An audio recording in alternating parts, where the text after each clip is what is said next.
Hi everyone. Welcome back to the Pot Smoker's Bible. My name is Zion. I'm the author of the Pot Smoker's Bible, which contains the prophetic book of Zion, which gives me the authority to speak on behalf of the gray aliens and on behalf of the drug users of this planet. And so today we begin the eighth part of the 17th chapter of the Pot Smoker's Bible, which is the 14th chapter of the book of Zion. I'm taking up where I left off, and it goes like this.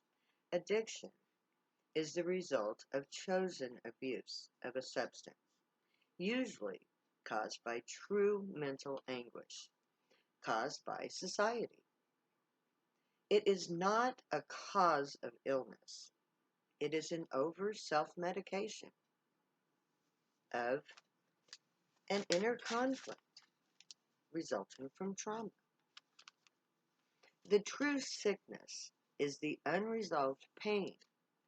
Our society refuses to address mental illness.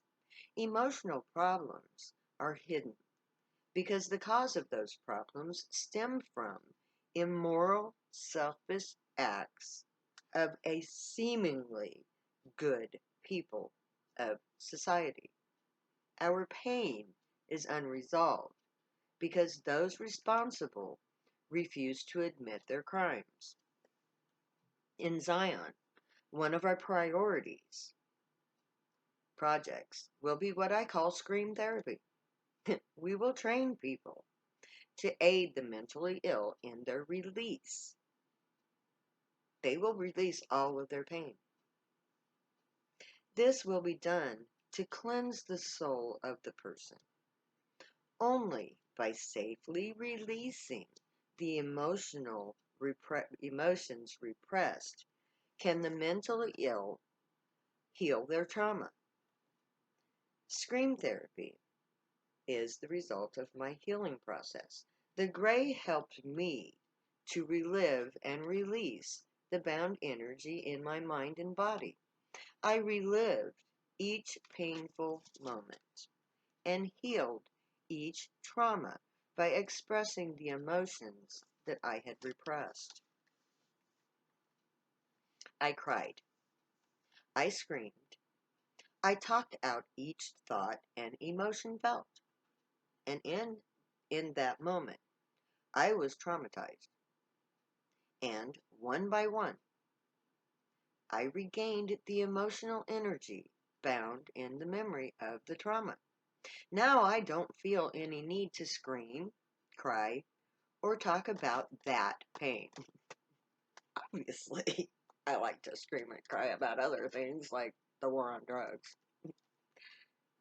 Now, that doesn't mean that I don't still feel echoes of the pain, but I accept what happened to me.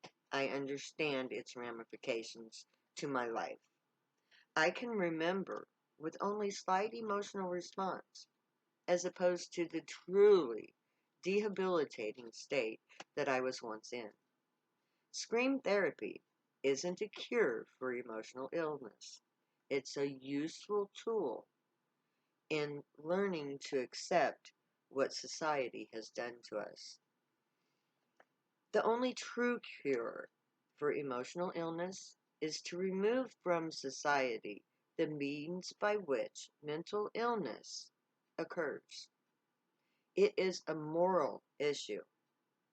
We are mentally ill because society allows other people to abuse us. Society must become a place safe for the innocent and not the guilty.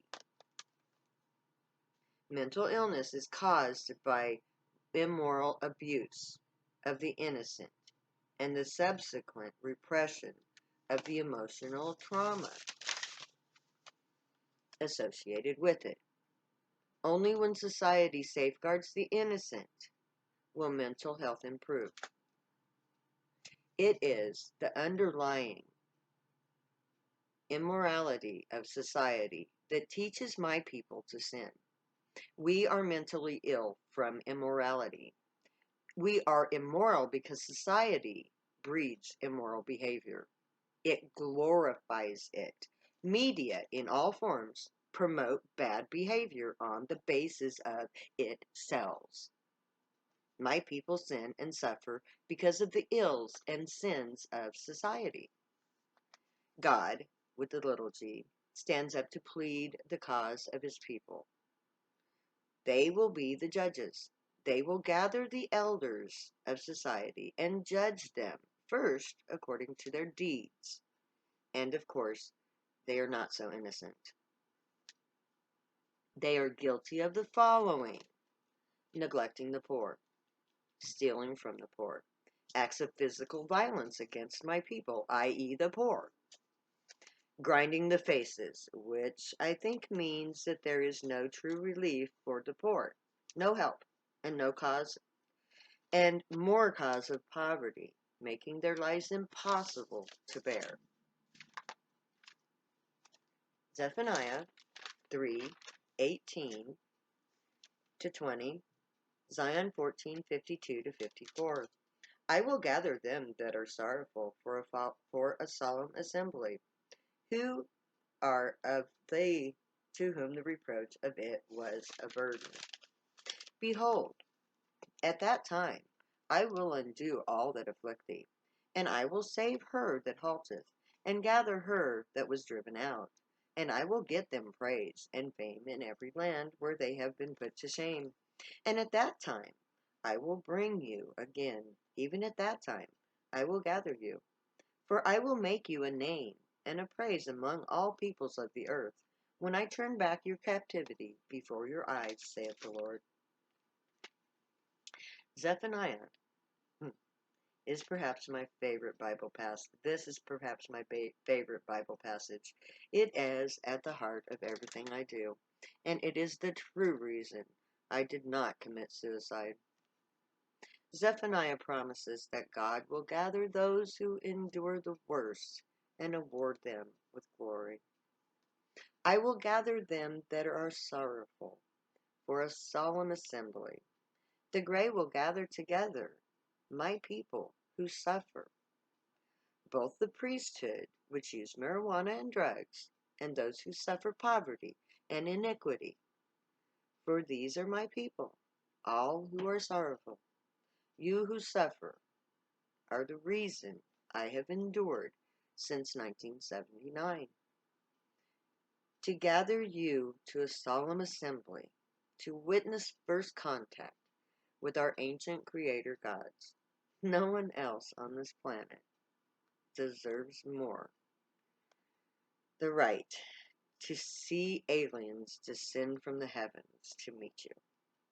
I suffered to become able to end our suffering.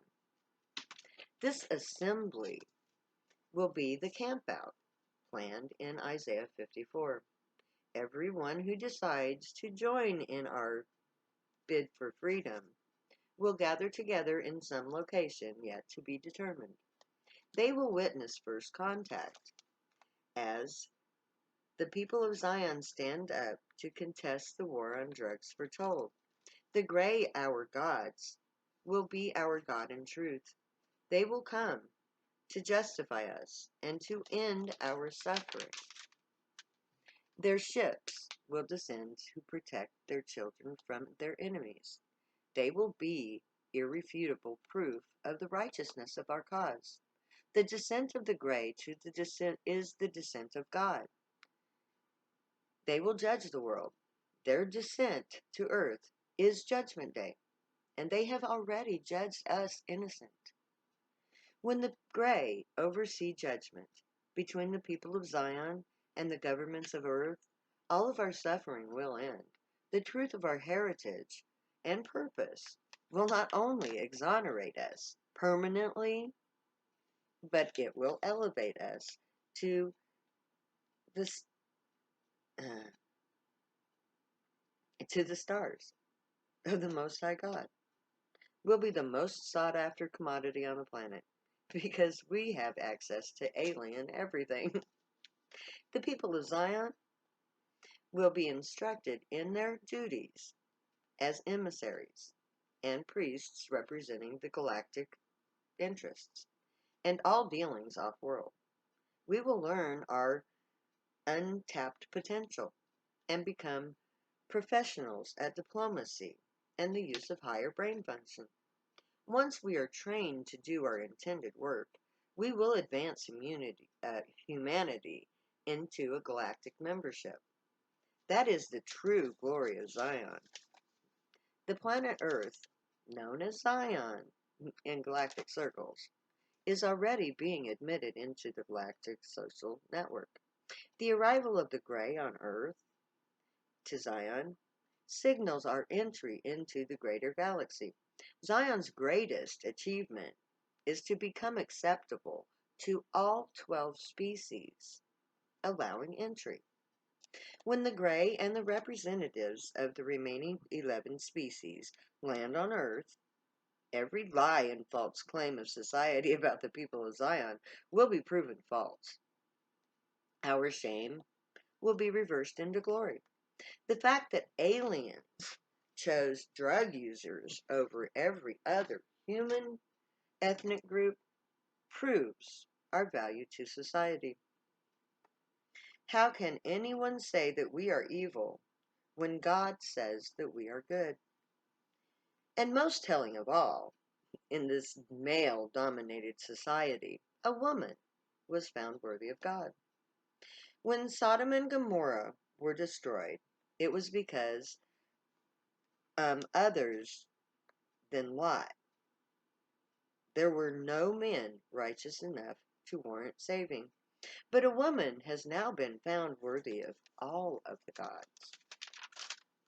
The arrival of the aliens will end the war on drugs. We will use the testimony of the prophecy of Israel to prove to all humans that drug users are the future priests and interpreters of aliens who grant our world a future of equality on a galactic level. Without drug users, there is no way for the alien races to communicate with us. Marijuana is essential. Other drugs provide enhancement if used properly.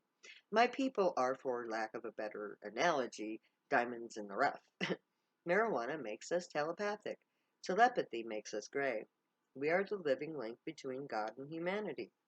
Because of this basic truth, our shame will be changed into glory. Even if all of our sins were real, we would still be the creation of the gray, a link to humanity. Our captivity will end. It will have to in order for Earth to enter the galactic society. The gray will give us dignity beyond our wildest dreams. And we're going to end there today. Or not today, but this time. We'll take up next time with Isaiah 9, 2-5. Okay? So, may the gray watch over you, guide you, protect you, and teach you right from wrong. May you always be worthy of them. May your thoughts, deeds, and words reflect truth, good, and light. May you stay happy and high. Know that I love you all, each and every one. Later now, because I'll never say goodbye.